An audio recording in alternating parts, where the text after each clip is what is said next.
Hi guys, welcome to homemade kitchen. இன்றைக்கி ஒரு புது டிஷ்ஷோட வீடியோவை ஆரம்பிக்கிறோம். இன்றைக்கி நம்ம என்ன பண்ண போகிறோம்னா பல்லாவ் பண்ண போகிறோம். இது ஒரு நல்ல டிஷ்.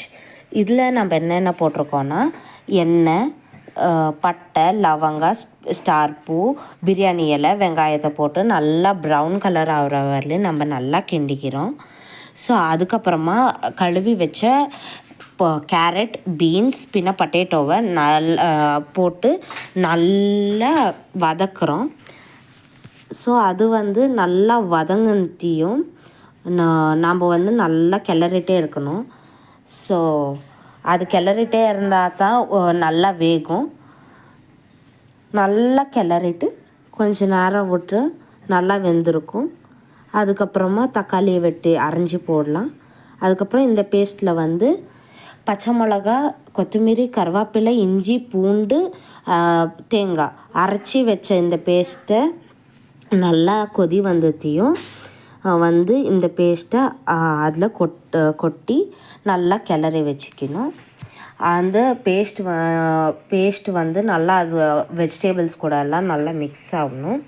மிக்ஸ் ஆனதையும் பிரியாணி மசாலா, பின்ன மிளகா பொடி, பிரியாணி மசாலா, பின்ன கரம் மசாலா போட்டு நல்லா கிண்டிட்டு கொஞ்சமாக தயிர் போட்டு நல்லா கிண்டுங்க. அதுக்கப்புறமா வேணுன்ற அளவு தண்ணி ஊற்றிட்டு சோறை கழுவி ரைஸ், நாங்கள் சோனா மசூரி ரைஸ் எடுத்துருக்கோம்.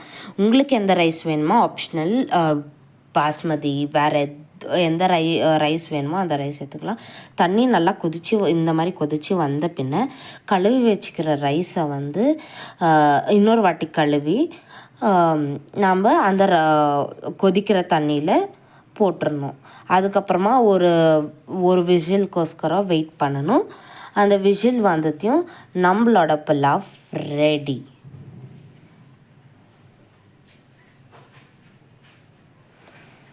பார்த்திங்களா எவ்வளோ உதிராக ரைஸ் வந்திருக்கு.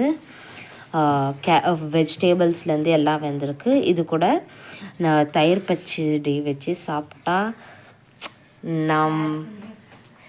நம்ம நாள். தேங்க்யூ ஃபார் வாட்சிங். மறக்காமல் சப்ஸ்கிரைப் பண்ணுங்கள், ஷேர் பண்ணுங்கள்.